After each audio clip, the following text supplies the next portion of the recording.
Welcome to the Everyone's a Critic movie review podcast. I'm your co-host, Bob Zerl.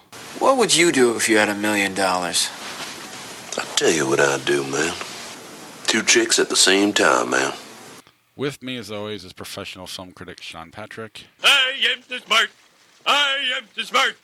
S-M-R-T. I mean S-M-A-R-T. And Josh Adams. You're that sweaty carpenter who hates me. Thank you. I didn't acknowledge that I got that, did I? I'm sorry. No, I'm just glad that I sent it this time. Visit us at IHateCritics.net, everyone's a critic podcast.com. We're on Facebook, Twitter, Instagram. Our handle is CriticsPod. Follow us there for trailers, Sean's reviews, the Undisputed Classic we usually post, and other random interactions. And sometimes Sean will write other things and post it. I do have my Red Bull, so I thought last week's went well. So we'll see as this keeps going that direction. I don't like it, but it is what it is. Is it Red Bull Light? Yeah. Well, there's your problem. Well, it's sugar-free. Plus, it's Red Bull. You know, you gotta. If you want sugar-free, you really have to go with the Water? Monster Triple Zero. Yes, that provides the most thirst-quenching part. But in terms of energy, the Monster Triple Zero stuff or whatever, that's where it's at. Zero sugar, full of nonsense. I don't want to be up all night, though. It is 8 o'clock on a Sunday, and I've had 3 days off, and I have to go back to work tomorrow, so we'll see how that goes. We're on Apple Podcasts, Google Podcasts, Spotify, Stitcher, all your podcatchers. Follow the show, subscribe to the show, rate and review the show. We'll read your reviews on the air. What am I forgetting? Patreon, IHateCritics.net/Patreon is the best way to help support the podcast. And TeePublic, that's where our merch store is. IHateCritics.net. Click on the merch, podcast merch tab. We had a 35% off special that I tried to promote via social media. Don't know if any of you got a chance to check that out, but those kind of come and go. It's hard for me they don't really tell me in advance. So, I don't know. Hopefully you got to check that out. And then PayPal. We have a PayPal link there too. And IHateCritics.net if you want to support that way. Be sure, if you do get a shirt, to take your picture and post it on the page or on the in the group. Yeah, we'll all immediately follow you and like you and all that stuff that you have to if we don't already. And then if you are a Patreon supporter and your credit card is, you got a new one and you need to update it, that we have had a couple of members who that happened to. So sometimes Patreon has problems as well. So Patreon is a pain in the ass. Yeah, I agree. That's why PayPal's there. So whatever one you want to use, feel free. You get a credit on the show, and then we'll send out mugs, and hopefully eventually we'll all start sending merch. The problem is I don't stock it. I have to buy it from TeePublic at retail and then send it to you. So we'll see how if I can figure out something there. Trailers. A24 had The Last Black Man in San Francisco. I actually didn't get to see that one. I'm sorry. Hilarious. Did you see it? Nope. Yeah, it's probably a function of country driving, because I was going to watch trailers on the way here. As I was at a stop sign, I loaded up our page and tried to go down. I'm like, I guess there are no trailers. I didn't see any. And I think that was just a function of the page not loading well. Yeah. Well, it was also posted earlier in the week, pretty close after we released last week's episode, and then we had a lot of traffic this week on our page. I did do like I said, the podcast thing, merch. But it's an A24 movie, and it's just a unique, original idea. Who's in it? I don't know. So that was just one trailer, right? Because it sounded like perhaps there were 2 titles in what you said. The Last Black Man in San Francisco. In San Francisco. Okay. Yeah. Jimmy Falls, Jonathan Majors, Danny Glover's in it. I think he's got a small role. He's barely in the trailer, but kind of like his role in Sorry to Bother You. Yeah, that's what it was called. Yeah. A young man searches for home in the changing city that seems to have left him behind. And I don't know, it's pretty, just an original looking movie. Not quite Sorry to Bother You original, but still pretty. It's A24. They rarely miss, and when they do, it's kind of a flip. 50-50. Sometimes some like it, some don't. But then the big trailer was Once Upon a Time in Hollywood. Yeah, and I absolutely loved it. I loved this trailer. It was really fun, and that closing piece with DiCaprio getting that note from the little girl and starting to cry, that was freaking beautiful, man. What a great shot. That just really just a perfect indication of just how great DiCaprio is going to be in this movie. I'm very excited about the movie. It's got just the right vibe. I enjoyed the piece with Bruce Lee as well. That his fists are registered as lethal weapons. I mean, that's just good stuff. It had all of the things that I was looking for. Checked off all of the boxes for Tarantino. Music, cinematography, costumes, acting. It's a real story, okay? So I don't want to make light of Sharon Tate, Charles Manson, anything that goes on there, but at the same time, only Tarantino can somehow make that entertaining. Made Hitler entertaining. But yeah, that's the trailers. We only have one new movie, and this will be broken up into two parts, I think. We'll probably skip Flick Shark, because there is a lot of... It's hard to talk about Us without going into spoilers. True that. But Us, the next Jordan Peele movie, came out, and I saw it with Josh. What'd you think, Sean? I loved this movie. It was a really great deal of fun, very exciting, very scary. The idea here is that a family is off to San Jose Beach for the weekend. Mom's a little apprehensive, Adelaide. She's not sure she wants to go because she's been here before years ago. They're going back to her parents' home, her mom's house, and mom's gone. And she's been here before. When she was 12 years old, they went to this beach, and she went into this house of mirrors and had an encounter with another person who looked exactly like her, like a true doppelganger, not a mirror image, just an actual person. And this obviously made an impression on her. She didn't talk for several months afterwards. She was so frightened by this encounter. She got over it eventually and moved on with her life, and now she's married. She's got 2 kids of her own and a husband she loves, Gabe, played by Winston Duke, also of Lupita Nyong'o plays the mom. They're both of Black Panther, and this is really fantastic acting and all around. Winston Duke is really underrated in this movie. He's I know everybody's talking about the scares, but his comic relief, his dad stuff is just fantastic. It's really just a real highlight in this movie. And then Lupita Nyong'o obviously does the heavy dramatic lifting in this movie, and even a lot of the violent stuff as well. And she's amazing. And Jordan Peele's got a lot of layers to this one going on. There's a whole hell of a lot going on underneath the surface of this movie. On top of it just being genuinely well-paced and frightening. He really just puts you in a place where you're just constantly on edge. Then he lets the air out of the whole thing for a little while, and then he starts building it back up slowly but surely until they reach an ending that is a real smart ending. Please go ahead. Yeah, it was an ending where Josh is sitting behind me, and so I'm not sure. I am so many emotions went through me. One, pissed off. I briefly hated this movie for half a second, and then, but then it was. I mean, it's a total mind fuck of an ending because you just start rewinding, and right. You immediately want to see it again. And I read a review by one critic who said something who didn't like the movie, and one of the big beefs he said was the reason people like it is Jordan Peele is the flavor of the month. And whatever. People are saying you need to see it twice to really enjoy this movie. And if it were anybody else, you wouldn't say you need to see it twice. You would just not see it a second time. That's not true.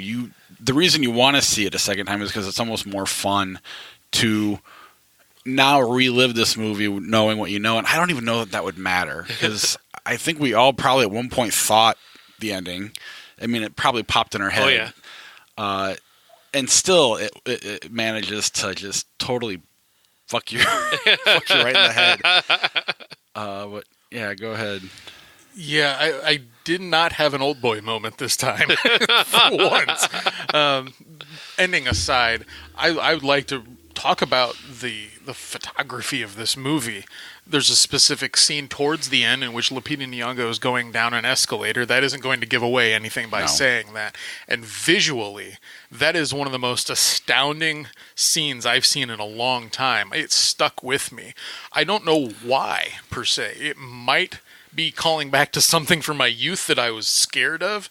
It's a very simple scene, okay? There's tension building up and whatnot, but the lighting there is combined with the escalator and the metal on the sides and whatnot. I've seen some reviews of this movie that are talking about Jordan Peele's influences being Kubrick or Spielberg or otherwise. Okay, fine, but I've been thinking about that a lot today and wondering, isn't he's his own flavor? This is a type of film that's its own animal, and so is Get Out. I don't want to call him a flavor of the month. I want to call him just a new flavor that I really enjoy. This is one of the best movies I've seen in a long time. I loved this movie. I loved all of the moments that aren't supposed to be funny, but they end up being funny. It reminds me of the scene in Get Out where somebody's just sprinting across the lawn at night. I'm like, wait, that's really creepy, but also somehow funny. There's a lot of those moments in this film. The dad moments from Winston Duke. Just lighten it just a little bit. I've heard some problems talking about pacing. I don't quite understand that. I felt that it was a very breezy film in which you actually get to the problem quite early on, and then because of that, I thought that was more towards the end of the movie. No. Right. So therefore, the tension was risen for me. What's going to happen for the rest of the film? The trailer, people are also arguing that the film isn't very good because you can see the whole thing in the trailer. I'm like, that's not true. No. It was a smart trailer by showing us what's happening, because that's just the first part of the film. You have no idea what's coming towards the end of the film unless you're actually watching it. I found the performance by Lupita Nyong'o to be one of the better ones of recent times. In all of them, for that matter. Even the kids do a really good job. Elizabeth Moss and Tim Heidecker, of all people, do a good job too. But it's that balance between, you're playing two characters, okay? There's the main character and the doppelganger. What is a doppelganger? At some point, because of the explanation of the alter Lupita Nyong'o, I'm thinking, is this literally the shadow? Kind of like we're scared of our own shadow, that kind of thing. Well, that might have something to do with it. And I can't even get into the rest right now. The point is that it makes you think. It scares you. The tension is up the entire time. You're not sure if something is going to delve into gory or if it's just going to be straight up played for a laugh at that moment. I was on edge the entire time. You factor in the fact that all of these doppelgangers are wearing very creepy red jumpsuits, okay? And they've got scissors with them too. I didn't know exactly how murderous this was going to be, because the intention is there for killing humans, but at the same time, they don't always just go for the kill. This isn't a faceless, nameless killer that's just going to stalk, kill, move on to the next thing to stalk, kill. It's a smart, funny horror movie that's shot wonderfully. The score for this, I need to pay attention to who this composer is, because he's woven some strings into this, as well as some typical horror movie tropes that really, really work. It kept me thinking and wondering. When the horror score is great like that, it's such a great companion piece to the film. The song that's in the trailer and that the family sings on their way to this beach, I got 5 on it. Okay, by Lunas and Michael Marshall. I've discovered this song because of the trailer and the film. I love it. I mean, it's about weed, sure, but it's a really, really cool song, and the movie takes a cue from that song and kind of weaves it in and out the film. I agree that it's going to take multiple viewings of this to appreciate the amount of work that went into it. I love this movie's effort. You just don't see this kind of work very often with the layers involved. And I really don't want to sound like I'm just making Jordan Peele a flavor of the month. I think it's just a new kind of filmmaking we're not used to. Yeah, and I think, too, Josh and I referenced bad reviews, and a lot of it's due to the fact that, how can you not like this movie? So immediately I go and look for I want to read the bad ones. I didn't read the good ones, because it's like, I agree with the good ones. What could you possibly be seeing? And it's just... most of them are pretty lazy, in my opinion. Geek Tyrant, for example, didn't think that it provided any scares and didn't find it to be good. And I thought to myself, I thought it was terrifying. But I mean, that's a common denominator guy there. The guy that runs Geek Tyrant. He if you don't hit all of his buttons, then he's not going to like it. It's a very lazy website, very lazy writing on that front. They give us a lot of trailers and everything. That's great. No, the doppelgängers, Lupita Nyong'o specifically, but the daughter, the son, Elizabeth Moss, when she's putting makeup on them, terrifying. They are. It is even the husband, just him talking, or whatever you want to call Grunting. Yeah. is pretty. Like you said, your party wants to laugh. Party wants to. Your party. You're trying to figure out what you're supposed to feel, which then makes it that much more suspenseful. It's amazing. They use his, he's 6'4", like 275, and they use that in the movie. They use how big he is for the comedy and for the intimidating, and it's really fun. That's a really great play. They know exactly why they hired this guy and what they want to do with him, and that's really smart. The whole movie is really smart. Like, Lupita Nyong'o is arguably the most talented actress working today. She's just a phenomenal, just mind-blowingly good. And it makes it look easy, makes it look effortless almost. Just how much she's able to switch between two different characters, and yeah, I mean, I'll talk about the song cue I want to discuss during our spoiler segment, because I want people to experience that for themselves. Yeah. There was something else I was going to say. I kind of lost me. Oh, on top of all this, I mean, I kind of lived the beginning of this movie a couple weeks ago when I had the homeless person come to my house, and I had to grab a bat and make sure. But then after, aside from living it, then I had to literally go to Walmart after this movie at midnight, and Did you look in your back seat to see? No, it wasn't my car. It was Walmart. And the people inside. I wanted to make sure they weren't holding hands or anything like that. Not really a spoiler, can be, but we will talk more about it after the credits of the show. Once the three best friends, where normally we're flick charts at, we'll talk about the spoilers of this movie, because it'll be more fun to get into that.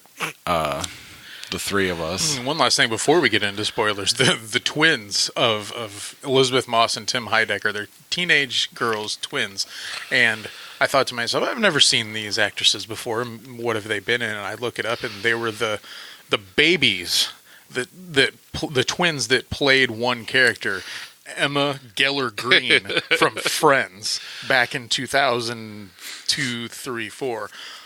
As soon as I saw that, I started to wonder exactly where I was in life. And, I mean, considering I felt that was just yesterday, and here you have them as like 17-year-olds, it was a little depressing. I have a radical idea. We'll cross the streams. Excuse me, Egon. You said crossing the streams was bad. Cross the streams. You're going to endanger us. You're going to endanger our client. Not necessarily. There's definitely a very slim chance we'll survive. The streaming challenge will start with Book of Monsters. All right. Book of Monsters is an English horror movie from a company called Dread Central, which is really doing some phenomenal work lately.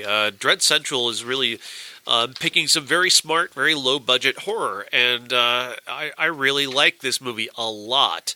The story goes that a girl grows up with this book that her mom had. And we meet her just as her mom is reading her a book from this very kind of frightening-looking book, but that has some very frightening monsters in it. And then her mom gets pulled under her bed and killed by a monster. She grows up to be to her 18th birthday, and her dad gives her the book as a gift. It had been gone for a while, and she gets it back, and she doesn't quite know what to make of it. She's throwing a party at her house that night, and into this party comes this sort of succubus-like demon who takes a boy into her bedroom and murders him and spills his blood onto the book. And then out pop all of these really terrifying-looking monsters. And they're really good monsters. For a low-budget horror movie, they worked very hard on some very cool DIY costumes that are really badass, and some monsters that they look very familiar. I think we've seen them in other movies, in fact, but they're really great, really well realized. And the gore in this movie, they spent good. They put all the money on the screen. There's one scene where a girl just gets ripped in half, just head to toe torn in half, and it is terrifying. This movie's got a great pace. The performances are really fun. This is like my favorite trend in horror right now is returning to a time when we create characters that we care about. And for years, throughout the early 2000s into the late, even through like 2014, 2015, we saw all these horror movies where the characters were just shitty, and the movie wasn't sure if you were rooting for the bad guys to kill these horrible people or if you're rooting for them to survive. And I really hated that trend. I really hated it because I've always wanted horror. I always prefer my horror movies with characters you want to live, and you want these characters to live through this movie, and it's really fun to watch. These are really terrific characters, exceptionally well paced, and for a low budget English horror movie, this is really impressive stuff. I can't say enough good things about Book of Monsters. I really want everybody to see this movie. This is really good. Where is it available right now? It's streaming everywhere. Anywhere you can stream movies, you can get it. Like Apple or Amazon, iTunes kind of thing, yeah. Not Netflix. And look up Dread Central. They're doing some really good work there. Were you going to say something, Josh? Or I was just yawning again. Cool. No relation to the show. All right, next is Mötley Crüe's The Dirt. Ah, yes, The Dirt. We've been waiting for this one for a while because I think everybody's pretty well familiar with Mötley Crüe. This is based off the book written by Nikki Sixx with the whole band and Strauss. Neil Strauss. Neil Strauss. And I guess the book, I've never read it. It's gotten pretty good reviews for what it is. This movie is shit. It's just utter garbage. It's just not very interesting to me. It's just a lot of stuff we already know, sort of regurgitated before your eyes. The timelines are changed around, characters have been lost, and things that actually happened have been. And granted, the movie tries to blunt that by using a narration that says, "Well, that didn't really happen, and this guy's been left out of the story," and all that nonsense. And that never works with me when you're using voiceover that cheaply and that much of a cheat. It's just the movie being way too cute for my taste. The acting is abysmal. I really did not care for any of these actors, aside from maybe the guy who played Tommy Lee was kind of charmingly stupid, but otherwise I was really not impressed by anybody in this movie. There's just nothing particularly good to say about this movie. I don't really know what I'm supposed to take away from it. I don't really know if I learned anything about Mötley Crüe that I couldn't have taken away listening to any of their records. I was shocked by how stupid it was about their music. They hardly even to jump into the music, right? Exactly. Other than like Livewire, they don't. Girls, Girls, Girls was a phenomenon. That song was huge, and they get I don't even play it. I don't think one time in the movie they mentioned that song. Do they mention it, or do they just kind of play it in the background? I think it just kind of briefly plays, like right. And they're in at one point you see like a dozen strip club scenes, right? Yeah. The obvious comparison is Bohemian Rhapsody. Critic scores almost identical. The fan score is almost identical. The fans love it. Critics hate it. And I'm a fan of Mötley Crüe per se, but not like of all the Mötley Crüe related things, I like this the least, I guess. Well, maybe the album they just released with like a Virgin on it. That's the number one album in America right now, but I What? can't stand it. I think it's the stupidest song I've ever Wow. heard. But it's not hard to be the number one album in America when nothing comes out. What's old is new again. Right. But I don't think the acting was as bad as you're saying, only because the characters aren't. I mean, they're Tommy Lee. I mean, literally Tommy Lee. You might as well be Bill or Ted. You know, that's the kind of characters you have here. So I think the actor is actually knocked it out of the park. You just don't have Freddie Mercury. You know, Freddie Mercury's not in Mötley Crüe. There's nothing really challenging about it. So it's not. I don't have a problem with the acting per se. I think it really comes down to the fact that Mötley Crüe's not Queen, so that's why I like Bohemian Rhapsody better. There's another thing that the Bohemian Rhapsody does better is there's a section where we don't really know what went on with Freddie Mercury. So Bryan Singer was allowed to kind of make up his own little mystique and storyline with it. Here we knew the stories almost like they were greatest hits. So they had to hit on, this is when he killed Razzle. This is when his daughter died. This is when Nicky died. This is where Ozzy snorted piss. This is, you had to have all these. And the Ozzy scene doesn't add anything to the movie. I was laughing at Josh's reaction to you saying that, not the scene in the movie, which I didn't think was very good. I hadn't heard that story before. But everybody who knows anything about Mötley Crüe knows that, they were having Ozzy snorted ants, and then Nicky pissed on the ground, and Ozzy went and, so everybody who knows Mötley Crüe knew those stories, and so you had to have these in the movie, and then that's just really all it was. It was like, jump to the next one. Tommy married Heather Locklear. Everybody, and they meet at the party where Vince kills Razzle, and that didn't happen. But no, yeah. and I understand why you have to do it that way to Right. really move the story along. And Bohemian Rhapsody suffers from that. Ray suffers from that. Straight out of the comp, they all suffer from that. But to me, this one it's Mötley Crüe, so it's less. There's less there. I mean, I don't know. They're a solid band, but it's just really them being drunk and fucking around. I mean, that should work for the director of Jackass, but no, it doesn't, because this guy's not a very good director. He's good at little vignettes maybe, and these vignettes aren't even that great. The story that's all tying it together, these shitty voiceovers that I've been talking about that tries to bring it all together. None of that works. And Tommy, Davidson? Pete Davidson? He's bad in this movie. He's really poorly cast. I think he feels like he was shoved into this role because he was kind of hot in popular culture for a little while. I don't know. I don't quite. He's really terrible in this movie. And I hate to say he's terrible. He's a distraction for sure. And that does take you out of it a little bit. The voiceover is kind of how the book plays. The book reads that way. Each person goes back and forth. The whole band wrote the book through a series of interviews. So it does kind of follow the book. At one point, Sean texted us and said, and her name was Heroine's a terrible line of dialogue. And I'm like, well, I think Nikki Sixx actually said that. Even if he did, it's still shitty. Right. But that's my point. I kind of think the movie knocked it out of the park. But I just don't think it's, I don't think it's that good of a story, when it all is said and done. And I think that's really where my problem with it is. But it's amazing. I mean, it's amazing. I'm surprised at how many people love this movie. Cause that is weird to me. Quite frankly, if they did it over Aerosmith or Led Zeppelin, the more I like the band, the less I'm going to like the movie.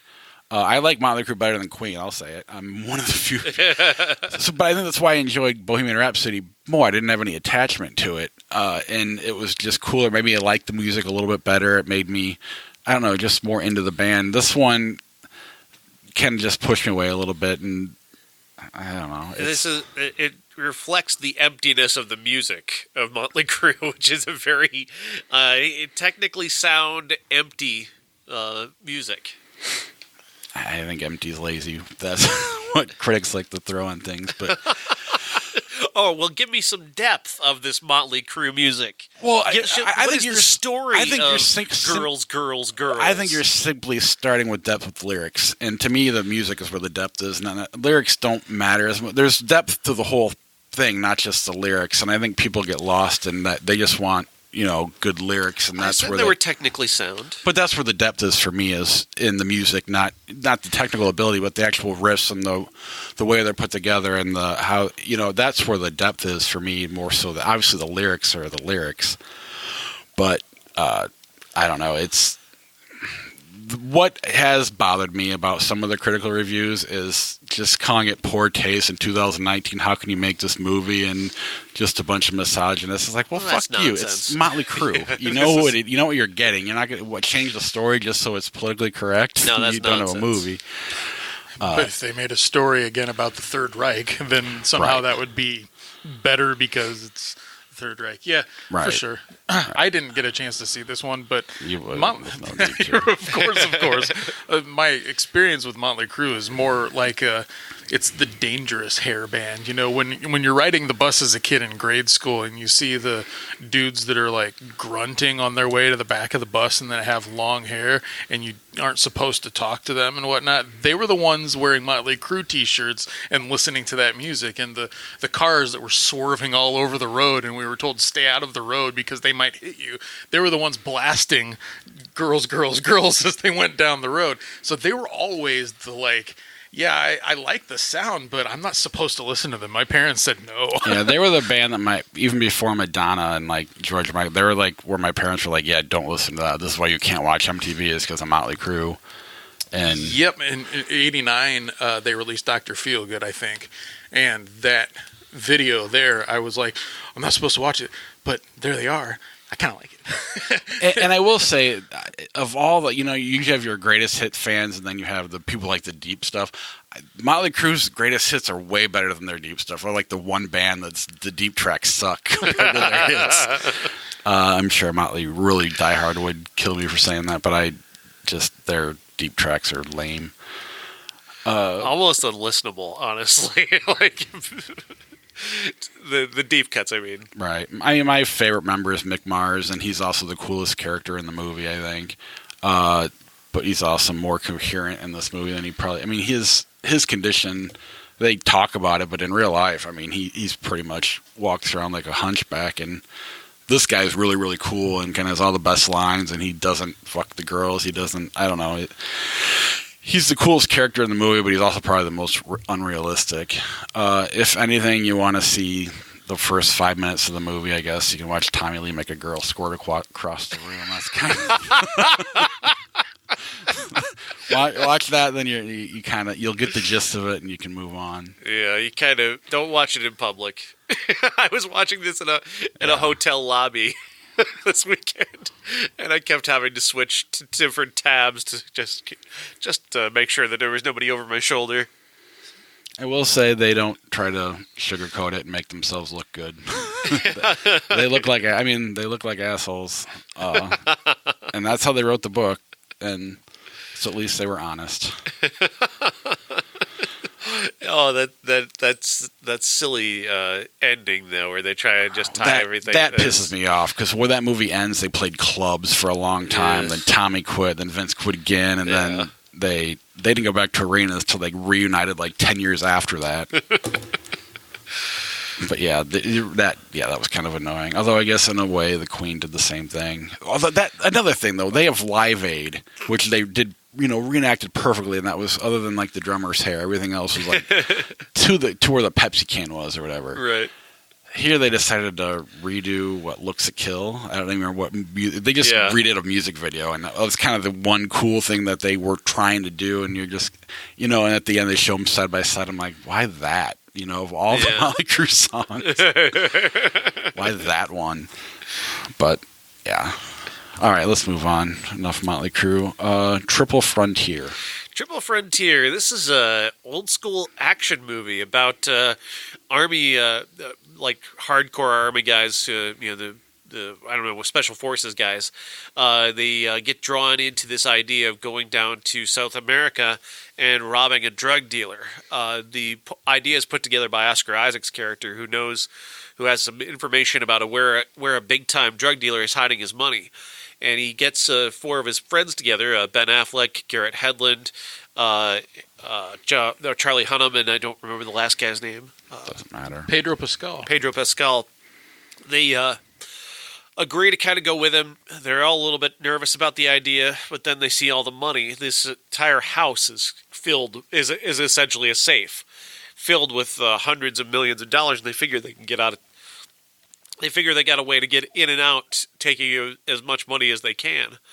Naturally, that's not going to go the way that they plan, and we're going to watch them trying to get out of this country safely with as much money as they possibly can.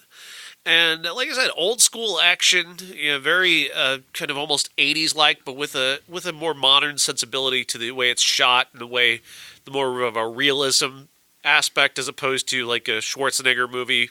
Right. I really dug it. I was impressed by the technical aspects of it. These actors are very compelling, especially Oscar Isaac and Charlie Hunnam do a great deal of work here. Affleck's good. He's kind of he serves a purpose. Yeah, he's a little bit of a off to the side to them. They seem to have more of the dynamic in this movie. Hunnam and Oscar Isaac do. But overall, I mean, everybody's really good in this movie. And like I said, it's exceptionally well directed and paced and consistently compelling throughout. Yeah, I enjoyed it too. I think it's really well made, and I enjoy most of these actors too. So seeing them all in one group or whatnot, I stayed with it, even though there's kind of a conventional idea of a plot here, because I wanted to see the interaction between these guys, especially Oscar Isaac and Ben Affleck. I've taken to Ben Affleck more than I used to, for sure, because of the stuff that he's directed and his turn as Batman and all that good stuff. But if anything, he seems the one that he's kind of the outsider here in a way, not just his character, but as an actor. Sometimes I thought maybe they should have gotten somebody else for this one, because he almost throws me out of it by being Ben Affleck. But he's good in the role. It has nothing to do with his ability in this one. It's just slightly distracting when you have all these guys together. But I was paused for a few moments when I thought to myself, don't these guys realize, like, of course this could go wrong? Like, they've got this meticulously planned out, but then they run into some things that are like, did you not think about getting over the Andes Mountains? And yes, they do, but they take too much money. In their haste to take too much money, they add too much weight to the helicopter, so they can't quite get over. They really should have died there in the Andes Mountains with the helicopter crashing. But all of these decisions that they make is like, you don't think there's going to be consequences to that? And so I was thrown out of the movie a couple of times by the bad decisions of these characters, who we're led to believe are like the best of the best. They're going to get in and get out. They know at first they can't make a mistake, but then once they start making the mistakes, like, why did you make a mistake? I'm like, well, okay. So the movie's slightly inconsistent, but I did enjoy it. Is a standard action film, as well as the dynamic of a group of guys that feel like they're owed something for their service that they didn't get before. That is an interesting thing to think about. I don't want to delve in too much of it here, but I can imagine a soldier that's been in countless battles and countless missions or whatever, and then they go home and they can't sell condos like Ben Affleck's character. Right. How frustrating that must be. So I felt for the characters there. And I like what they did in terms of eliminating an entire drug lord and most of his team in that particular moment. But there's a jarring moment that I won't get to for the purposes of letting somebody watch it on the show or through the show. But that particular moment, I don't think I've seen before. I don't think I've seen that character die in a movie that I can think of. So because of that, I was like, oh, wow. Okay, well, that happened. So. Well, and that's why, how do I say this without spoiling it? But that's why I liked him in that role. Because it makes it that much more. You don't have that moment if it's not Ben Affleck. You know what I'm saying? If it's somebody else, because he's a movie star. Yeah. It's Steven Seagal in Executive Decision or something. Yes. Like that. Oh, thank you. I'm glad you said that, because I saw Executive Decision because my dad was like, "Hey, Steven Seagal's in." I'm like, "You're gonna let me watch that? That's great." And we watched it, and he's gone. I'm like, "Oh, come on." Now, Ben Affleck dies. But and the bad decisions, they are bad decisions, but I do think they do a good job of explaining them. I don't think it's inconsistent. My dad said the same thing you said. But I mean, Ben Affleck, some of them have fallen on hard times. They've never been surrounded by this much money, and the greed really does make the bad decisions happen. And I thought they did a good job of why they made the bad decisions. The fact that they're on the run, they're constantly going to be chased until they get out of the country. They didn't know they're going to have that much money. That's why there's only one helicopter. I mean, there just wasn't a lot of time to make better decisions. I mean, I don't know. In that moment, though, we're letting the greed take them over. But that's what a smart soldier to me would say, yeah, but we can't do that because this is what we came to do. This is what we're going to leave with.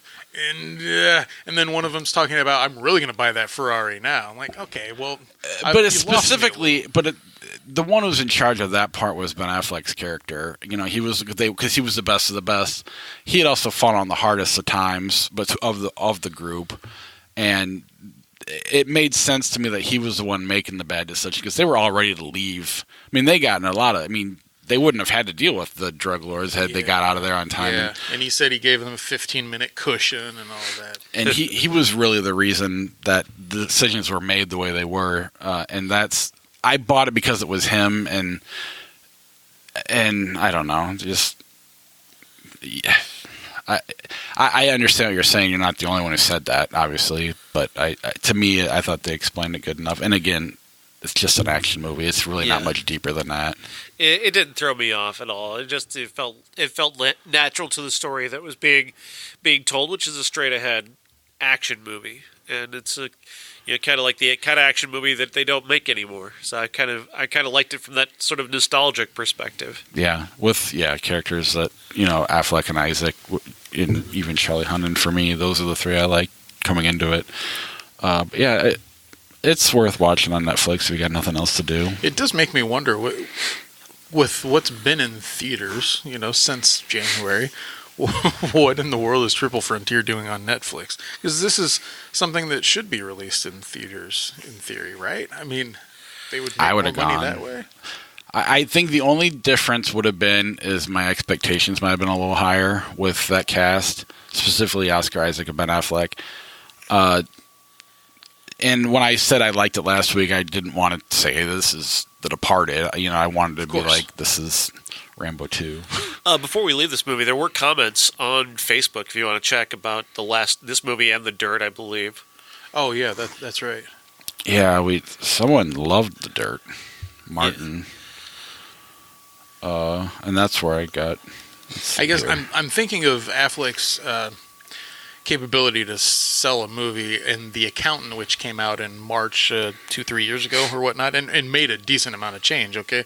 And then with the military setting, I'm thinking the box office of Lone Survivor, a group of guys. You've got Charlie Hunnam in there that people like to fawn over sometimes. Yeah, he nailed it with King Arthur.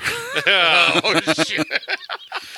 Netflix doesn't need theatrical. They paid big money for this, and they did that to draw people to their subscription service. Sure, of course. I guess the question then becomes, where did it originate? With Netflix to begin with, or did they purchase it from somebody and they couldn't get a studio to release it in the theater? I'm imagining, even if Netflix didn't, Netflix bids pretty heavy on movies, and so I guess it would be the option of the producers to take the most money, and if Netflix is the ones offering the most money, then that's where you go. That's where you go with it. And I will say, unlike Us, go see it in the theater. If you haven't, get your ass out there. You wouldn't have needed to see this in the theater. It plays well on TV as well. I would have gone. Lone Survivor, The Accountant, perfect kind of comparisons to this, somewhere in between those two movies. And time of year, and I saw both of them in the theater. Right, so it would have worked, but it didn't. We did have a comment from Martin Mata. He said, I saw The Dirt. I loved it. I'm watching Triple Frontier tonight. The one I'm excited about is The Highwaymen, coming out at the end of March with Woody Harrelson and Kevin Costner. And then Sarah Morrell said, honestly, I couldn't even make it through Us's trailer before having to turn it off. Too scary. And if you get scared easy, do not see this movie. Because it can really fuck with you. And many different levels, like we've mentioned, and we will mention again later on in the show. Yeah, I've always kind of in the back of my mind, I've always checked the back seat of my car looking for Grace from James Bond, but what's her character's name? I can't remember. Not Mojo, but something along those lines. After seeing that, I always kind of check my back seat to see her. Now I look for myself. Yeah, I've always been the character, the dad, and that's where you don't think anything ever is going to happen. You're a big guy, so you're never really scared of anything. I just always had too small of a car. I can see the back seat as I'm walking in. Was that weird for you? Because wow, that's weird when you mention it like that. You've got 2 kids, a son and a daughter. You've got you and your wife. You live. Wow. Literally had that experience happen 3 weeks ago. Other than the fact that it wasn't me on the other end. I mean, I had a bat and everything. He's yelling through the door. If you want to get crazy, we can get crazy. Well, it didn't get that far. I mean, I never got scared. It was more of a, I don't want to have to do anything. Swing for the fences, Bob. Yeah, I don't want to do that to somebody. Ladies and gentlemen, this is the main event for the linear, legitimate, and universally recognized Undisputed Classic.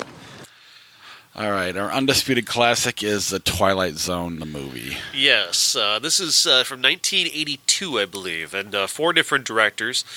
You've got Landis, you've got Joe Dante, you've got Steven Spielberg, and George Miller, each directing a unique segment that's reflective of the old Twilight Zone TV series.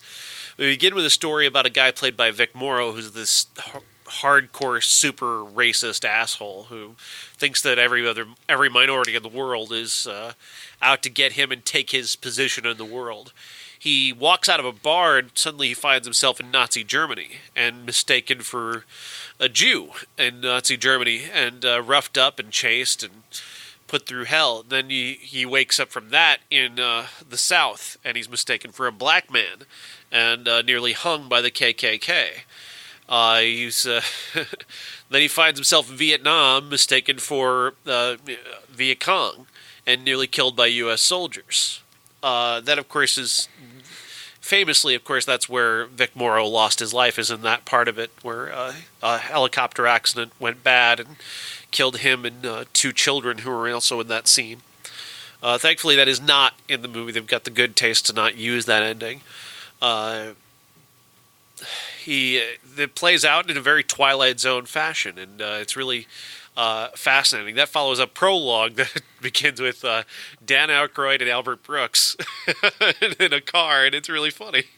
It's kind of a funny scene, and interestingly enough, I watched this back-to-back with Triple Frontier, and I'm like, oh, Cretans, lots of Cretans today. The Creedence Clearwater Revival midnight special opens and closes this movie, which I really liked, as does Dan Aykroyd. The second segment is I guess the strangest one, because it's Spielberg's Cocoon, I guess, isn't it? Right. It takes place in an old folks' home, and Scatman Crothers takes a bunch of old people and turns them into children again, and gives them a chance to live as children for a little while. The third segment, a little boy controls everything in the universe, and he comes across this woman who was it playing her? I didn't watch it. Oh, you didn't watch this? I was only able to watch 2 things this week. But I've seen the John Lithgow segment. Is that the Kathleen Quinlan? Kathleen Quinlan, thank you. She meets this little boy. She accidentally backs into his bike with her car and gives him a ride home, and finds out that he's got these kinetic powers. He can control everything around him, and the family that he has is completely terrified of him, and they do whatever he asks and everything, and he makes everything happen in the world. And that's got a very strong, much more strong Twilight Zone feeling than the Spielberg section, which feels like just a strange sort of outlier almost. Then, of course, the fourth segment, maybe the most famous, is the Gremlin on the Wing with John Lithgow and really, and directed by George Miller, really strong direction, a really strong performance by Lithgow. I would say probably that's the best one. I think for me, the one that stands out the most is the one with the kid, just because they did that on The Simpsons. Right. Bart was the one who could control the entire universe. I really loved the way The Simpsons played that. The Simpsons have done at least 2 of these for their Treehouse of Horrors. They did also the Bart was dealing with the gremlin outside of the bus as well. I don't know if this is all that memorable, mostly because I think the Spielberg segment is so weak. It doesn't really resonate that deeply with me. So, I mean, I understand why this is not all that well remembered. Well, and am I wrong? Was the Gremlin thing done on an actual Twilight Zone episode with like William Shatner? It was, yes. That? This was a remake of that, yes. Were they all remakes or just that one? I'm not sure if they were all remakes or not. Yeah, I mean, I liked it, but it does work better as a TV show. I think in the end. Yeah. And it is weird that Spielberg's the worst of the 4 directors. I shouldn't say it's weird. I kind of probably like him the least of the 4. I don't know, maybe not, but. What's the Twilight Zone aspect of that story? No, Did Twilight Zone ever do anything like happy and fun? That's because the segment is really. It wasn't scary. Happy. No, it was not scary in the least. There's nothing scary happens in that segment. It's really uplifting. Well, that reminds me. Before you get to your entire review, Spielberg went on to do production of a show called Amazing Stories, which you guys may remember. Yeah. It was more along the lines of Happy Fun Twilight Zone. Weird stuff that would happen, but it would be kind of fun. I got to watch that as a kid, so I do remember some of them, including an episode dealing with Santa Claus and saving him because he was, trapped on the ground or something like that. But it had a weird aspect to it. So it looks like Spielberg was like, I like Twilight Zone, but I don't know about all you weird people, so I'm going to go make my own. Yeah, I mean, it was, I guess it's happy fun, but kind of happy fun boring, too. I mean, it was the most boring of the 4 segments. Yeah, fair. It's hard to, you talk about the Vic Marlowe, in a way that's a really good one. Yeah. What happened behind it kind of sucks. Or really sucks, but it is a really cool to have a racist, anti-Semitic guy walk in and land in Nazi Germany and be the guy you're talking about. And I do feel like they maybe did that one as well on the TV series, but I'm not sure. But that does feel like a remake as well. Yeah, and I thought that was really good. Pretty simple, very universal idea behind it. Right, it's the Green Book segment. It's kind of hard to hate, but. I don't know. It was good. I'm with Sean, though. I don't know. I guess I still remember it as Shatner more so than Lithgow, so that's probably even more of a memorable scene than... I don't know. It's a good movie, but I think if it's considered a classic, it's because of the TV show more so than the movie itself. And I guess maybe the name's attached to it. Yeah. I think there's a lot of nostalgia for the directors as much as anything else. That Lithgow segment, though, I do remember watching it and not being able to finish it. I must have watched it at around 5 or 6 years of age. And that gremlin is awful as it might look now, because it is, you can tell it's a costume, it's pretty fake by today's standards, but... You say that, it's funny how much it looks like Jim Carrey's Grinch. Oh, shit, yeah. Crossed over with like a really weak Star Trek, alien from the 60s. Funny with the Shatner reference there. But, I did remember being scared a lot by that. And it did affect me in life as a kid, wanting to look out windows and make sure that nothing was there as I was trying to go to sleep or rest or whatever the case may be. It's funny is that the Simpsons gremlin on the bus is actually a little scarier looking than the one in this movie.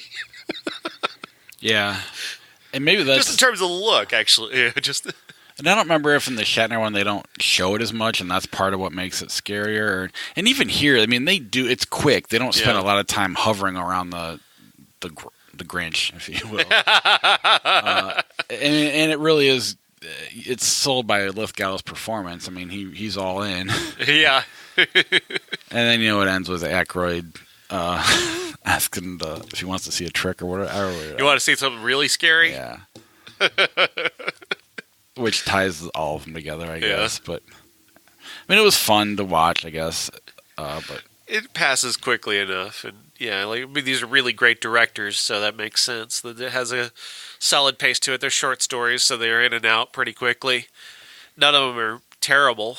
Like I said, the Spielberg one is weak because it doesn't seem to fit what we're doing here. This is supposed to be the Twilight Zone, and it's supposed to have some kind of weirdness, awkwardness to it, or something terrifying to it, at least.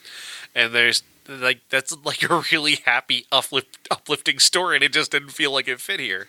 right, and it's also, And it could be a Twilight Zone episode. I don't know.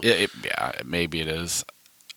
And if you like Cocoon, like Sean said, Batteries Not Included, or Drive Miss Daisy, that's kind of the segment for you. I don't like any of those movies, so I'm with you. It just made it that much more boring. And if I was going to turn it off, it would have been then, and the two better segments are right after that. So I don't know. So I know what your answer is because I remember you're talking about it on the show. But Creepshow, Twilight Zone, the movie, segments of weirdness and horror. The movies, God, it's hard to. I'd probably go Twilight Zone, but it's not bad. I do like both of them. They are such memorable clips. Some of them. The Spielberg one's not bad enough to make the other three. Sure. Take it down, and recency bias too plays a role in that. I can't remember much about Creepshow off the top of my head. I was more of a Tales from the Crypt guy, even though Twilight Zone's probably way better. But it was older. That was when I was in junior high and whatnot. So, but it is what it is. Since this is Aunt Bethany's 80th Christmas, I think she should lead us in the saying of grace. What, dear? Grace! Grace! She passed away 30 years ago. 1989, we had 6 movies come out. Yeah, I'll get through some of them real quick here. Brothers in Arms, starring a bunch of people I've never heard of except for Dee Dee Pfeiffer. Didn't make any money, so I'll skip over that one. 976 Evil, directed by Robert Englund, Freddy Krueger himself. It did make $3 million. I've not seen it, though. Do you guys have thoughts on 976 It's not very good, or very memorable. I remember the cover in the video store, but I never actually rented it. I'm surprised they didn't do 555 Evil. After all, they had... that was a bad joke. It went nowhere. Okay, let's move on to Cutting Class. That stars a number of people that I don't know, like Donovan Leitch. But Brad Pitt is kind of sort of in it. Wasn't that his debut? I think so. It certainly looks like it, and they plastered him on the front cover of it to Once make it he got sound famous. Like he's in it all over the place. Nowhere to Run stars David Carradine and is directed by Carl Franklin, a veteran director who's done a lot of things, including Denzel Washington films later. That didn't make any money either. I suppose the two to pay attention to, one that made roughly $7 million, starring Don Johnson and Penelope Ann Miller. It's a John Frankenheimer film called Dead Bang. I do remember seeing this on the video shelf. Those are two recognizable actors, and Frankenheimer is a very well recognized director too, who I've liked a number of his movies. But it seemed like as he got later in his career, there was less and less to grab a hold of, like Reindeer Games, for example. Triple Frontier is better than Reindeer Games. Absolutely. By a large margin. And the one that people may recognize the most of this group is Troop Beverly Hills. Shelley Long, Craig T. Nelson. It only made around $7 million again, but I think it's had a bit of a lasting effect, especially on people roughly around our age. I didn't watch it this week, but my wife did give me a riveting explanation of the plot at dinner tonight. And did she enjoy it? She seems to have enjoyed it okay. She's like, yeah, you wouldn't like it. Which is probably true. I mean, you've got Shelley Long acting like... she's very wealthy in the beginning of the film. Craig T. Nelson decides to divorce her, and she puts all of her energy into being the headmaster of the Wilderness Girls, which is an offshoot of the Girl Scouts, Brownies, what have you. And she takes her doesn't like to do stuff mantra and tries to apply it to an actual leadership position. You can see how her character arc already is just from me explaining this. She's going to come around. She's going to teach people some things. And also she's going to maintain her bling.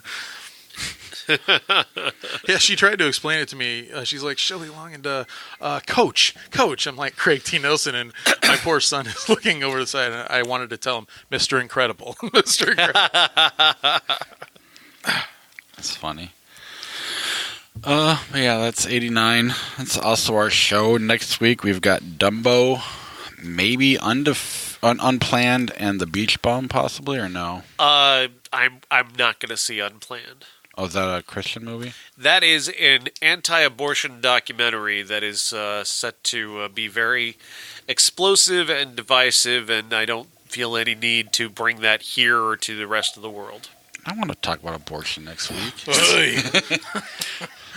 Well, you can go to Facebook and just click on 1 out of 5 of your friends' statuses. Sure. Abortion's a fun topic. Well, here's the deal. You got two sides. One literally thinks you're killing somebody, and one's you're taking rights away. So you got two very hard, and how do you come to a medium there? You know, there's no... Well, I've always decided that regardless of your personal stance, if you're truly a Christian or whatnot, you would think that God is going to eventually judge you. So if you would leave the government out of it, like your religious beliefs, you would say, okay, the choice exists, and then God will sort you out in the end, in theory. Well, no, I get you that. obviously get that. That's just my point It's of view. the fact That's why that I don't get the argument. They literally think it's murder. And, I mean, they truly, truly believe that. So you have to... I don't know. I don't agree with them because when does it start? When does it not? It's cool, and as soon as they're born, they're not going to want to support them with any kind of funding. Exactly. So. But yeah, so we're going to do that next week with a Sean Lex. You guys go right ahead. No, we already did it. Yeah, we really just covered most of the topics right there. Yeah. But maybe The Beach Bum, Harmony Korine. We got Spring Breakers, so it'd be cool to get this one.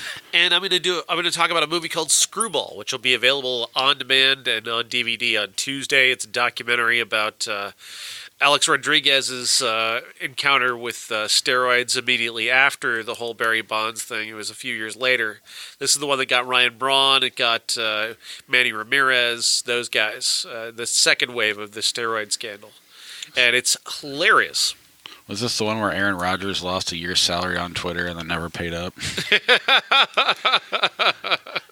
You hear about that, where he bet some fan Ryan Braun would never have done that? I'd bet my salary. Okay, yeah. I just dropped Ryan Braun this week after drafting him in a fantasy league that I wasn't in. I just didn't want him on my team, and so I just dropped him. And I don't know why I hate him more than most other steroid. I think it's because the way he treated the guy who did the test. Oh, yeah. I think that really is what did it. But I hate him more than I hate Bonds, more than I hate anybody else. He's the one I hate the most. I hate Clemens more. Yeah. He still don't have an attachment to Clemens enough to hate him. I just don't care about steroids. Do whatever you want to your own body. Yeah, I'm there too. Yeah, that I'm cool with. It's just the rules and the money that baseball made. The rules that they changed midway through that turned Mark McGwire from a hero to a villain just because they changed the rules. Yeah. The lack of consistency and the sealigness behind it just makes me want to throw it. And then The Highwaymen might be out on Netflix, I think. I heard Kevin Costner's in this? Kevin Costner and Woody Harrelson. Woody Harrelson. Yeah. So right up your alley. 1 out of 2 ain't bad. Woody Harrelson does good stuff lately. Most people are on the anti-Costner side. I know. Oh, it's not a baseball movie? Fuck this. Right? Put Kurt Russell in it. He's usually the better Costner. Well, Tombstone, Wyatt Earp. Yeah. And everything else. other than the baseball movies. Costner would have been a better Captain Ron. I disagree. I'm just He wouldn't have been a better Snake Plissken. No. That's for sure. Or whatever his character was in Big Trouble in Little China. No. And he was even a better Elvis. Better Costner movies that aren't baseball movies. Okay, so he's got 2 good baseball movies. But Dances with Wolves. Oh, we've already had. But Silverado. Russ would have been better in both those, I think. I don't have much of a leg to stand on here, but I'm going to try and defend my guy nonetheless. With nothing. Sure, Kurt Russell will be better than the Highwaymen as well, but we'll see. But then our classic is Dumbo. Obviously, it makes the most sense. Yeah. We can see how much Tim Burton, is that who did this one, ruined it. Or made it better. Let's see how it goes. I think it looks okay, actually. The trailer's really good. I mean, the cast is very impressive, at least. I like the thought of Keaton and DeVito in the same movie again, getting a lot of the old Burtonites together. That's kind of cool. Because they really knocked it out of the park the last time they made a movie together. Batman Returns. Well, it's okay. Listen, sometimes my feelings about the project are or they overshadow the project itself. I'm kind of with you. I like Batman Returns, but I think people hate that movie for whatever reason. I don't like Danny DeVito in it. I don't like his version of Penguin. I'm not a fan of that. I just remember my mom's reaction whenever she wanted to talk about that movie later on. She was like, "Yeah." That was like all parents taking their kids to see Batman Returns were freaked out. I remember we saw that on Father's Day in 1992, and my mom was just like, that was awful. And my dad's kind of like, yeah, it was awful. And I'm sure that he was digging it because he liked Batman and all that. So go figure. It was also my introduction to Christopher Walken. Oh, yeah, me too. And my introduction to how a lady might look in spandex or leather or whatever the case might be. But yeah, that is our show. I do want to thank our Patreon supporters. Our key grip level, Charlie Messing and the Hall of Famer Jason Bryant.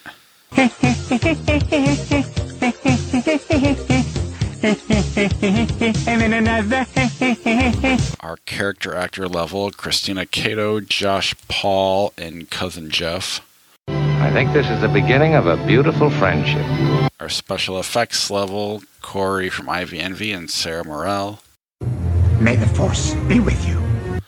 Our associate producer, Jason Mollett. Everybody has to eat shaving cream once in a while. And our movie stars, Dave Severs and Uncle Jeff. I want the truth! You can't handle the truth! If you want to be a Patreon supporter, head over to ihatecritics.net/Patreon, or you can click on the PayPal link and donate that way. You'll still get a credit on the show. And then our merch, ihatecritics.net. Click on the podcast merch tab and get yourself a shirt, pillow, whatever you want. And be sure to take a picture of it and let us know so we can share it on our social media stuff. And otherwise, stick around for after the credits and hear us talk about us with tons of spoilers. So if you haven't seen it, listen at your own risk, but go see it either way. All right, see you next week. That ought to do it. Thanks very much, Ray. And we're the 3 best friends that anybody could have. We're the 3 best friends that anyone could have. We're the 3 best friends that anyone can have. And we'll never, ever, ever, ever, ever leave each other. We're the best 3 friends that anybody can have. I mean the 3 best friends that anybody can have. That's right, the 3 best friends. Spoiler alert, here we're going to start talking about the spoilers of the movie. All right, so really what these characters are, and there's a lot of theory about this, because the movie doesn't necessarily spell it out entirely, but there was talk of a government conspiracy that's involved, but there's also just this idea of being tethered and shadow people, and they live in these catacombs underneath the United States that were built by the government, and so you're tethered to this person. You essentially share a soul, but they live underground and you live above ground. At some point, I guess it was when she was 12 years old, she went into that House of Mirrors, Lupita Nyong'o, Adelaide did, and she got switched. So she went underground, and her underground tether came up. Her shadow came up and took over, and that's why she was silent for several months. She was learning how to talk for the first time. The tethers and the people up above they mirror each other, so their actions sort of can mirror each other. But because of Adelaide arriving down there when she's 12 and eventually getting loose down there, and she's still stuck down there, but she can talk and the other tethereds can't, and so she becomes a leader over time, and that's what leads to them finally rising up and coming out of the catacombs is her leadership as the one person who can talk. Which makes the whole, the James Bond villain explaining the whole plot to you make sense when it happens. And there's so many things that in a lesser movie you'd be like, well, that's just a plot, moving the plot forward. And here, they make it matter, or Jordan Peele makes it matter, which I think is fantastic, because there's so many places where you can screw that up, and they just don't. And one review I read said Lupita Nyong'o, Adelaide found out for herself that she got switched. I'm like, well, no, she knew the whole time. Yeah. At no point I wanted to make sure, because if that was the case, that's a shitty move in the movie. But no point did I see that. It seemed like she knew. They just told the audience at the very, very end. Which, that's why I got pissed. I mean, it was very brief. It was like, part of me was like, well, I abandoned that idea, because early on in the movie, a couple different times I thought, okay, they get switched and we're going to find that out. But then I kind of abandoned it, and then when the movie High Tension did that, I got so pissed off, because I really liked that movie up until that point. I'm like, this movie just flat out cheated. Yep. And I'm starting to think that, and then all of a sudden I'm going backwards, and I'm just like, no, it didn't do there. That makes, okay. So it didn't cheat. It was just such a brilliant way of doing it, and the way they showed it to us wasn't completely surprising. It was just more of a, like I said, mindfuck earlier on in the show. That's really what it was for me. So many different things went through my head, and I'm just trying to piece the whole thing together, and I really want to watch it again knowing that the whole time, and just kind of re-seeing it, not because I want to find a flaw in it, because I want to enjoy it differently. Lupita Nyong'o is so amazing in that final scene, because she knows where she's headed. She knows what's down there, and she kind of betrays that a little bit throughout that scene. Is that, like, she knows where the escalator is. She knows where the locker rooms are. Like, she's aware of where she is. She was down there for 12 years, so she knows. And that makes that scene so much more suspenseful, actually, when you get down to it. Well, especially her walking around down there, because at that point I had abandoned the idea that they had switched. Yeah. And so she's just walking around like she knows where she's going. That was starting to kind of annoy me. Like, well, she's looking for a kid, and she's just kind of going off into rooms, and that's going to not necessarily the best idea. But obviously it makes sense, after the fact. But, I mean, there's a couple of things I want to figure out that I question, but I'm not holding it against the movie at this point. It's like, why did it's almost like she's the only one who ever went to that mirror funhouse. Because you would think, because that's kind of where the door is, you would think that's where they anytime anybody walked in there, their tether would go with them and they would meet up, in theory, which I guess that's why there's the mirrors. Why did that? I don't know. Maybe I just explained to myself out of that with the mirrors, but and then the boy walking backwards and killing his doppelganger. I get why it worked, but why all of a sudden that happened there and not anywhere else, other than the fact that he's just young. That's the only thing I can really wrap my head on. Have you heard the theory about the boy that he was switched a year earlier? That little boy with the mask, or with the Chewbacca mask, the little boy we think is a real little boy from Up, was switched a year earlier. So go back in your mind. They'd been there a year earlier. He'd gotten locked in the closet, supposedly, and disappeared. During that time, now, again, why is the magic trick? Ask yourself why the magic trick is important. Because he keeps doing it over and over again. Yeah, this magic trick with this flame. He keeps doing it. Well, that's how the kid got himself burned in the face, was that. Yeah, I can see that. But then the kid didn't realize, so the kid not realizing what this does, he can't remember what it does, right? He can't remember what the magic trick does. But of course, if he was the one doing it when he was first there a year earlier, why wouldn't he remember it? But the kid who came from below up top, he wouldn't know what this magic trick did. Maybe. Now I'm trying to think. Did I hear the kid talk? I don't really remember. I thought I did. Which then, I mean that. But throughout, they lay in little things like, "Where did you learn that word? Where are you learning these words from? Why have you never spoken like this before?" And which includes another funny moment in the car: "Kiss my anus." Yeah, it's just a theory, and there's not much to go on in terms of proving it. But there's some elements. Well, I mean, Jordan Peele's has left a lot of it open for more movies within the universe and stuff, things like that. So yeah, I can get behind that. It kind of bothers me because there are things that makes it a little sloppier if that is the case. Because there was a big deal about her not talking for a certain amount of time, and obviously they don't even address. They make little comments like that, but he talked pretty clearly, pretty early on, and. Well, theoretically, though, he would have been down there with Adelaide, and she could speak. Barely. I mean, she had a hard time, but her husband couldn't talk, and the other kid couldn't talk. When she was 12, she went down there when she was 12, able to speak, and being the only one who was able to speak. So theoretically, she could have taught him to speak a little bit, and then he gets his. Then, of course, the grandmother dies a year earlier, and suddenly he's a little bit different after that. So that would explain to Mom and Dad he was deeply affected by the passing of his grandmother. And that may have led to him not speaking for a while or being less communicative and learning words again over time until a year later, here's who he is. It also explains his attachment to that mask. Well, it's right. It's just also they don't really go into that. And then two, why only him? Why not? I don't know. There's just there's things that kind of starts to.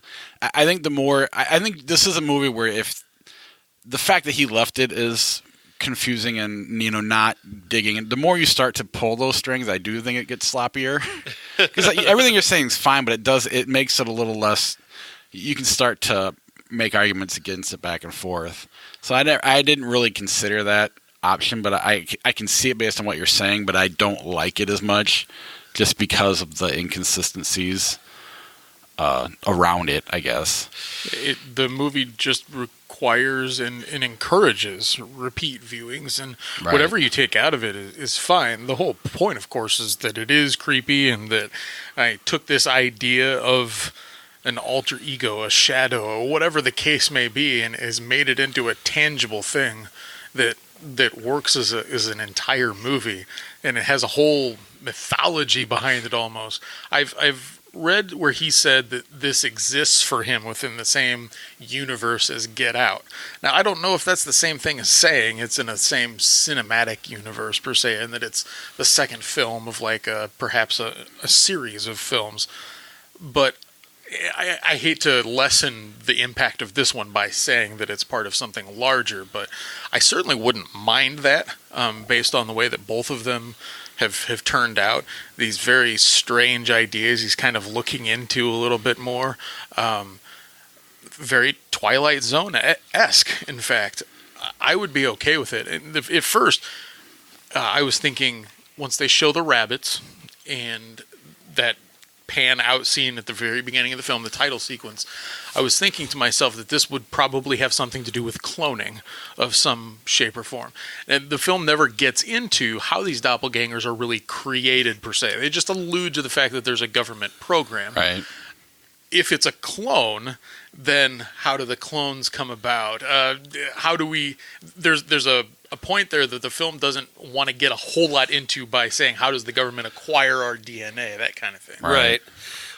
Well, I think that might have something to do with the Hands Across America thing somehow, but...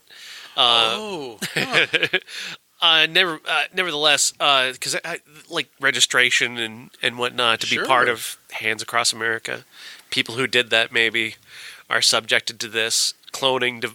That is an attempt by the government to control people's minds. They're trying to control their minds by controlling their doppelgangers. But when they realize that they can't control the doppelgangers, that the people control their doppelgangers, or they're tethered, their shadows.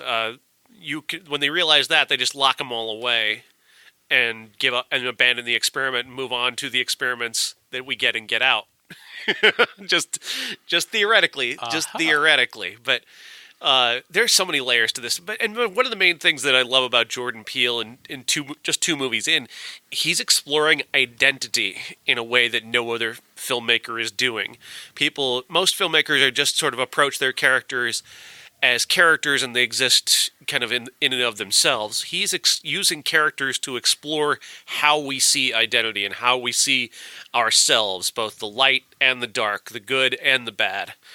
What if your personality can be subsumed and replaced, and how much different does that make you? Oh, make it happen already. Jesus.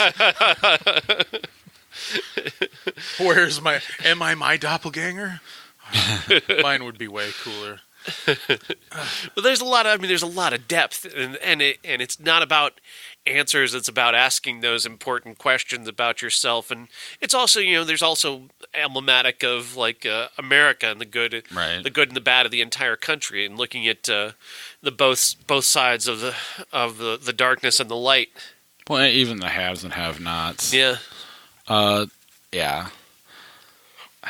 I mean, and he never came out and said they're in the same universe, per se. He did say that, like Get Out, he had a big universe in mind where there's definitely movies that could be within the same, each movie. And when they asked him specifically, he wouldn't answer it. So that he did allude to that it could be, an Unbreakable type situation. But, yeah, I mean, it's...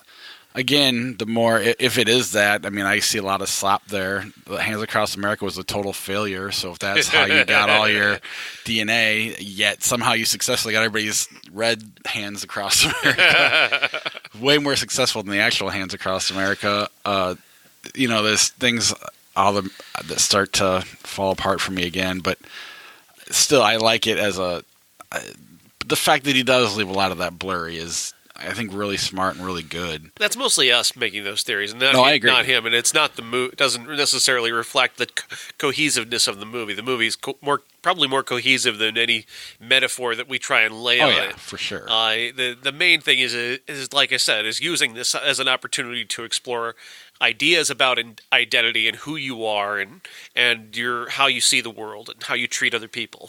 And that's the other thing too, is I think he has an idea of what metaphor, what he, this world. I think he kind of knows where he wants to go in it. But at the same time, I think if he sees something that's not perfect, he left it out of the movie and left it blurry or gray until he can figure it out. And if he wants to make another movie and explore that side of it, he'll do it right. And I don't know. It's just pretty fantastic the way he did it, because it is it can be very simple, but it can be very complicated depending on how you want to take it as a viewer. Right, like I said in the initial non-spoiler review, it's a scary movie even without any of the deeper layers of it. It's just a straight up horror movie throughout, which is really really phenomenal. The layering of it is really terrific. I got in my car and I checked the back seat first before I got in. It just hit me that hard. I was watching it through my fingers at times. It was so like the scene where Heidecker and Moss are killed and their twins are killed is brutal. And it's done to the best music cue of the year. Fucking Good Vibrations. Great use of the Amazon Alexa, or I guess in this one it's what Sophia Ophelia. I mean, you could argue it's the second best cue of the movie, because when she tries to call the police and "fuck the police" come on, yes, which is another metaphor right there, and how much we rely on technology and how it fucks us over. Yeah, it's. I mean, both of those right there were fantastic parts of the movie. The police never showed up. Of course, they were probably which being you find overtaken. out why later on. But oh man, at first they say 14 minutes, and then they're really upset, and then well, then you start I realized just now you're on hold. They never did show up, but it makes sense. Yeah. Well, yeah, I kept wondering that until the news. Well, there's that, but there's also if you dig deeper into that, black people calling the police and the police not showing up for a long time is a pretty good gimmick right there. It's a pretty good joke. Right. Although I don't know if they knew they were black on the phone. But.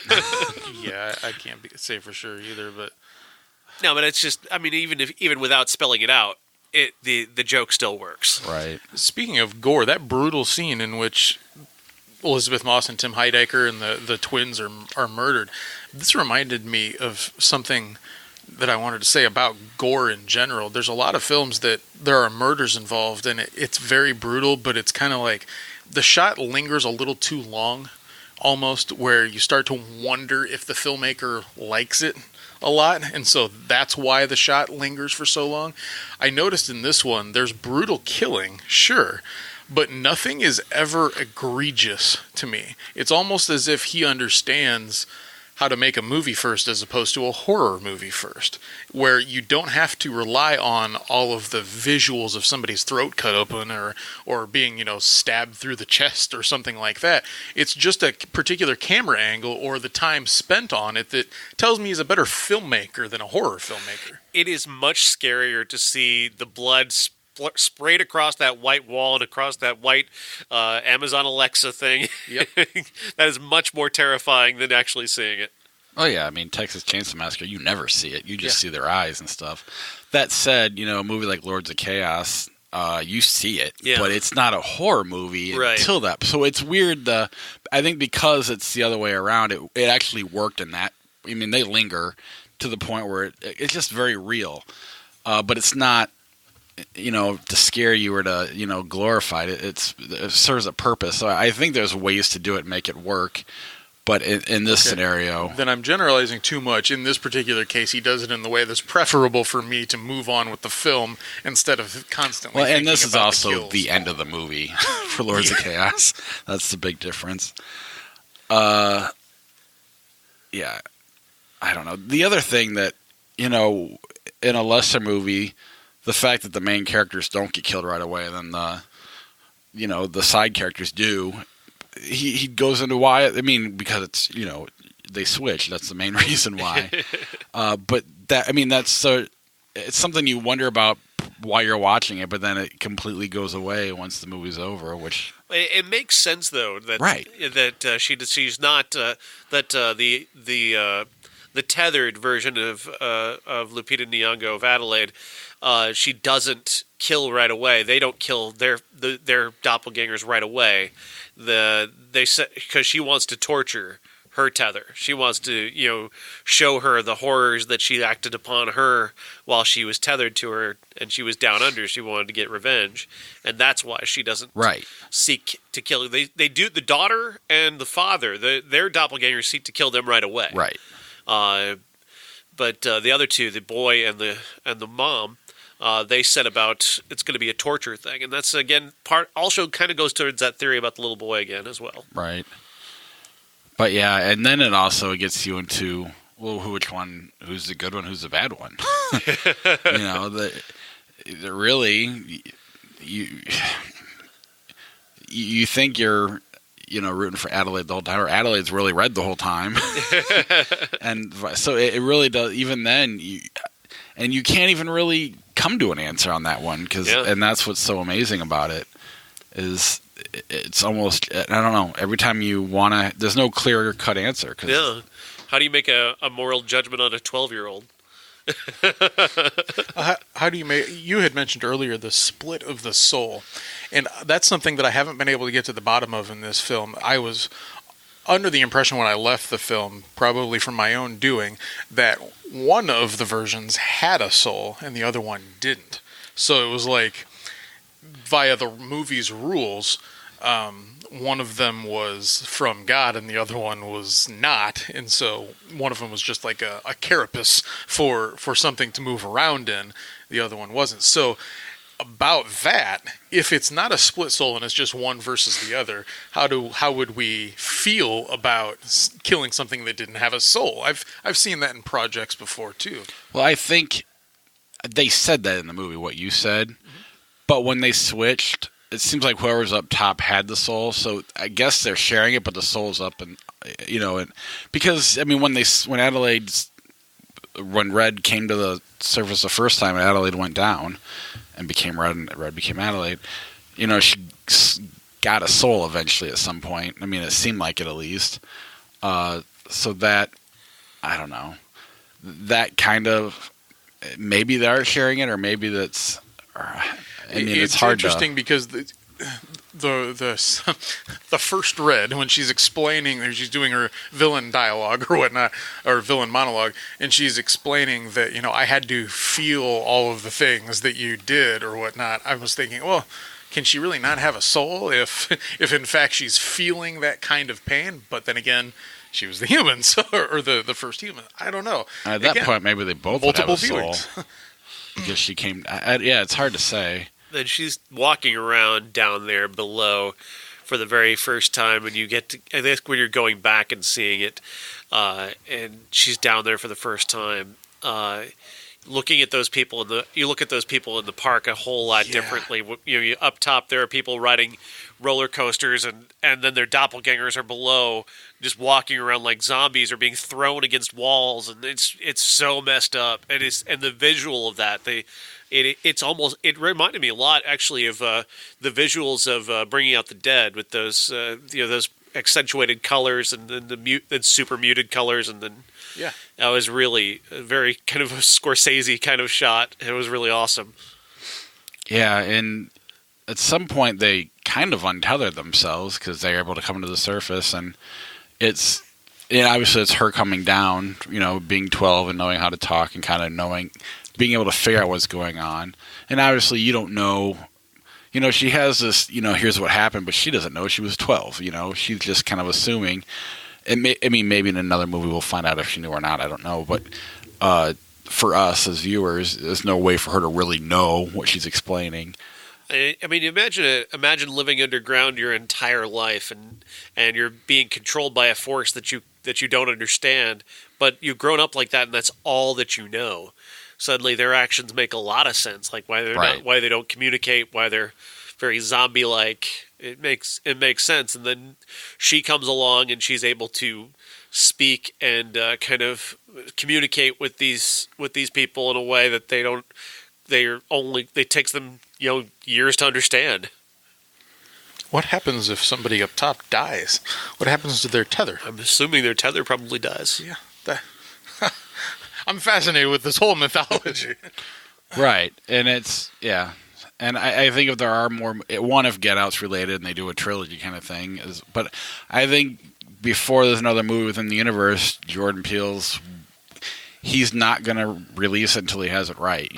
But yeah, it still doesn't answer my question about the boy walking backwards into the fire. That's the only thing I can't wrap my head around, and maybe another viewing will, even if they did switch, that makes it even less likely why he'd walk backwards. But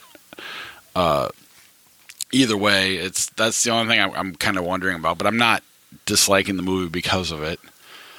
Well, when you come up, you don't really know that you can perhaps maybe control your doppelganger. Like, you have no way of knowing that, because they are acting in a way that they're actually breaking that tether. And obviously the scissors are symbolic of that, because they're there to cut that tether, to cut those ties between themselves and their other selves. That's why everybody's carrying scissors. That's why they're so that makes sense. I think maybe if they maybe he just in that moment kind of realized that maybe if I could control him to do the flame thing with the magic trick, maybe that means I can control him if I really concentrate and try. Right. And that's why I'm not hating the movie. That's not affecting my opinion of it. It's just a question I have, and it does seem to, both sides seem to be able to control the other, as you can see with the whole ballet thing. Yeah. That's my old I think, boy yeah, they moment demonstrate. the scissors. They demonstrate obviously that when they're up top and they're doing whatever they're doing. When she's walking on the boardwalk, her doppelganger is walking on the boardwalk, and when she walks into the House of Mirrors, she's walking into the House of Mirrors. When you're on a roller coaster, your tether is on a roller coaster as well, but they're just on the ground, ramming into walls. Right, and even the one, when Red came to the surface at 12, because she didn't talk, they taught her ballet. When she learned ballet, the real Adelaide did it with her, because she didn't know it. She learned it because the doppelgängers would have learned it first because she couldn't talk, and that's how they wanted her to. I don't know. It's just a fascinating movie, and I'm glad he's getting the chance to have complete control of what he makes, and I'm amazed that I like it better than Get Out, but I also saw Get Out after I knew everything that was in it, and so I didn't get to experience it the same way everybody else did, but they're both phenomenal movies. It's $70 million this weekend. Yeah. Then Us is a phenomenal success as well, and it could be definitely in the top 3 all-time rated R openings, top 3 horror openings of all time too. I mean, it's very outstanding in all ways. Absolutely.